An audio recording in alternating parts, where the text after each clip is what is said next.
Hello everyone and welcome back to my channel. Today I have a very exciting video and one I've been wanting to do for quite a while now, and it is the fantasy books that I would recommend if you wanted to get into fantasy reading yourself. So I would still say that I am a beginner fantasy reader, even though it's probably my most read genre. It is something that is such a big genre, there's so many books in it, so many good books in it, that I still feel a bit of a beginner. And I also got into fantasy reading quite late, so I feel like I missed a lot of the books that a lot of people on BookTube talk about because they're kind of nostalgia and from quite a few years ago when I kind of got into that a bit late. I was a bit older. So I do feel like I've missed a massive chunk, like the Shadowhunter series, although I do want to read that and I might do like a series of me reading it for the first time to kind of like see how it is. And I do feel like I do miss out on quite a lot. But if you're a bit like me and you haven't got into fantasy yet, or you want to get into fantasy and you're not really sure where to start, I thought I'd just put this video together just with 4 books, 2 from YA fantasy, 2 from adult fantasy, that would be really good beginners for you to start at, and then you can always work your way up to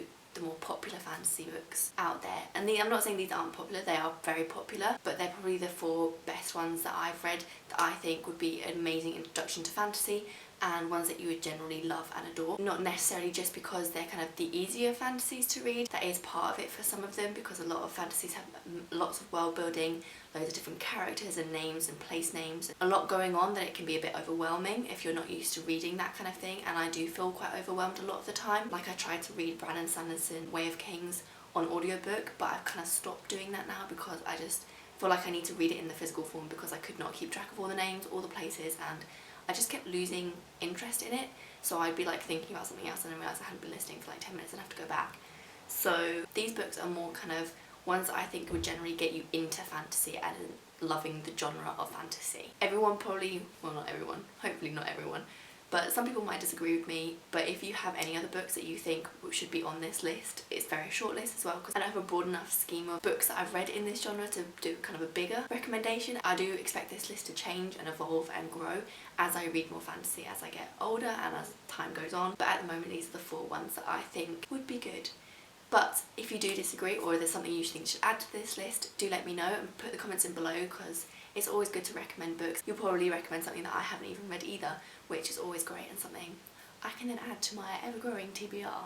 So yes, get recommending, people. So the first 2 books I'm going to do are from YA, and that's because I think YA is a good place to start with fantasy. It's where I started, just because coincidentally it was the time books I was reading at the time. I didn't read a lot of adult fantasy or adult books in general, so I just kind of got onto reading fantasy from that genre. But the first one I want to say is Throne of Glass by Sarah J Maas. This series has got a bit controversial because a lot of people say it's not YA. I happen to think the first few books are YA, or at least the first book is YA, and as the story progresses and as the characters develop, it kind of probably goes into more of a new adult fantasy. But if you are someone that's just starting out fantasy and you don't kind of care about the content kind of filter on books, then I would say this is fine for you to read. It's just kind of, as the story gets on and as personal relationships grow, their physical relationships grow, shall we say. But that isn't until, I don't think anyway, I mean, it's been a while since I read this series. It was like 2-3 years ago now, so I might be completely wrong, but I don't think I am. I think the first book is pretty mellow, and then it's just kind of as you grow, the characters grow. Because obviously as they were published like a year apart each book, and there's 7 books in this series, so it's kind of expected that they would develop, otherwise it would be slightly strange if they didn't. It's like the Harry Potter series. I think that is the same for that series. It grew as the readership grew, from the original readership to the later readership, which some people might not like, but some people do, because it's a true reflection of those characters getting older and going through different things. But that's a totally personal opinion to you. But yes, I would say Throne of Glass, just because this has some amazing characters. The first book especially is quite common, the plot line, if that makes sense. So this follows a girl who is an assassin, and she gets bought or taken out of a mine where she's been imprisoned, kind of, and taken to the King's Palace to be the King's son's kind of tribute to this game that the King has kind of put on, or like trials, that kind of thing. But the thing I love about this series is that it starts off, I think, quite tropey and has a lot of things that a lot of fantasy have, so it's a good introduction to fantasy because it opens you up to something that's quite well known and often done, so it kind of gives you a scope of what fantasy is like. But I think that the development the character goes on from the first book to the last book is amazing, and the best kind of development that I've seen in a lot of books. and you do have to obviously read the whole 7-book series, and after the 3rd book it does kind of get a bit long, like the books get hefty, especially the last few. But I do think the 3rd book is my favourite book because of that's where the kind of switch change, the tone of the book kind of change, and the development kind of spirals from there, and the whole world opens up incredibly in a unique way, for me anyway. As someone that hasn't read like a massive amount of fantasy, someone might disagree with me, but again, I don't think that matters. I think if you are a beginner to fantasy, you will love this. I enjoyed it. It is one of my favourite series. I do want to reread it just to make sure that all my kind of thoughts are in sync, but it is a favourite from a lot of people. Sarah J Maas is a favourited author for a lot of people, so I'm gonna stick with it. So the next book again is one that I think is quite popular and a lot of people will know. I think everyone will know these books, to be fair. It's not anything new, so sorry about that. But the next book I'm going to talk about is Six of Crows by Leigh Bardugo. Now, I was hesitant to put this one in because personally I think her Six of Crows series is better than her Grishaverse trilogy. They're in the same, or I suppose they're all the Grishaverse books, but they're kind of Siege of Storm trilogy that she first wrote. And the reason I'm hesitant to say read Six of Crows is because I think if you read Six of Crows first, you won't enjoy the trilogy as much, because that's what I found, and I've kind of struggled to read through the trilogy because I read Six of Crows first. You can read them independent. I read Six of Crows first and I didn't feel like I needed to read the other one, but I know a lot of people that have read the other one first thought that Six of Crows was better because they'd read that one.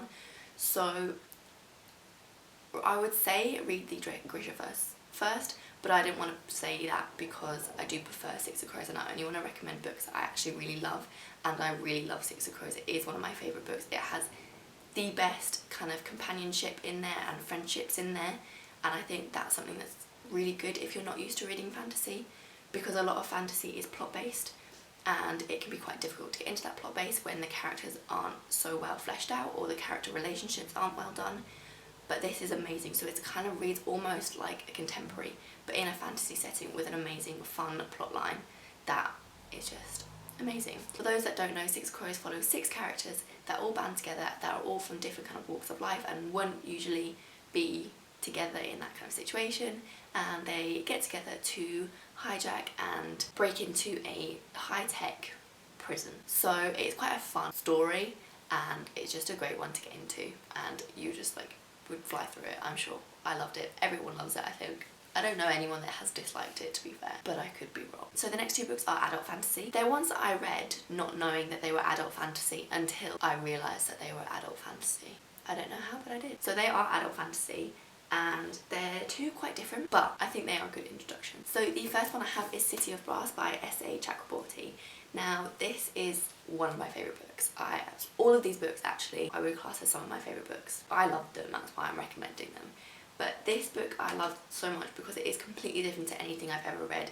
It is a fantasy book that follows a girl who discovers that she is from this kind of hidden city in Egypt and is part of all these kind of magical species, and it kind of spirals on a journey and there's a lot of history in it. I think the world was really well built up, the kind of character settings. It takes place, funnily enough, in this city made of brass. I think this is influenced by Egyptian mythology as it is set in Egypt, and it follows a girl who is discovered by the Jinn, I think it's pronounced, correct me if I'm wrong, and she is taken to this city that's kind of hidden and it's full of magic and wonder and a lot of history. What I love about this is that it is steeped in history and development, and the actual world is so well built up, and I think the dynamics of the city are really well done, and it's quite politics heavy. I did struggle to kind of keep track on the politics and that kind of thing, which is why I think it is an adult book instead of a fantasy book. There is that just different step to it where the politics get a bit more complex and the narrative gets a bit more, just gets a little bit more layers to it, which is something I really enjoyed, and figuring out what was going on added to it instead of detracting from it, if that makes sense. Like, just because I didn't understand what was going on didn't make me want to like throw the book away and get really frustrated. It actually made me want to go back and reread and try and figure it out for myself, because I did just fall in love with the world and the characters, and I think it's a great book to read. I also think S.A. Chakraborty's writing is really good. Like, it's the first book that I kind of went and tabbed. You can see I kind of got to about there and thought, actually I want to start tabbing things. Love this book. I like the second book as well, and the third in the trilogy is about to come out. So if you want to get into this now, it's probably a good time, because then you can read them pretty soon after one another. And yeah, I think it's just a beautifully magical, wonderful book, and would love for other people to read it and rave about it too. So, City of Brass. Number 3. The next book I have is Nevernight by J. Kristoff. This I feel like everyone must have seen at some point. The 3rd book recently just came out and it was a sad time. It was a sad time. But Nevernight is the first kind of dark, twisted fantasy that I read. It's very dark, as the kind of cover can tell with all the like nice assassin-y stuff. This follows a girl who both her parents have been killed, and she joins a school for kind of assassins in order to get trained and take her revenge on her parents' murderers. And that kind of revenge plot goes through the entire trilogy, and it really ties it all together. Now the thing with this book is that it is such a unique world. It is a place where it is never night, as the title says. It takes place entirely in the light, which, I mean, there are exceptions, but then that's kind of built into the world.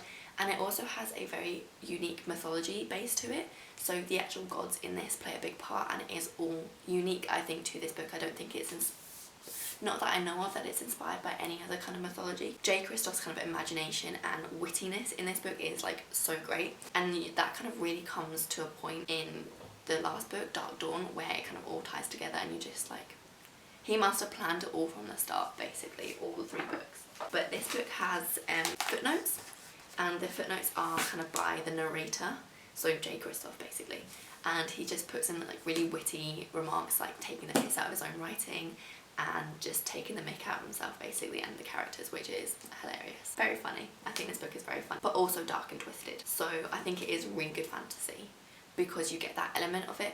So it's not as light and airy-fairy as the other ones. Not that they're light and airy-fairy, they do definitely have dark sides to them, that's what fantasy kind of is, but this just takes it to a new level.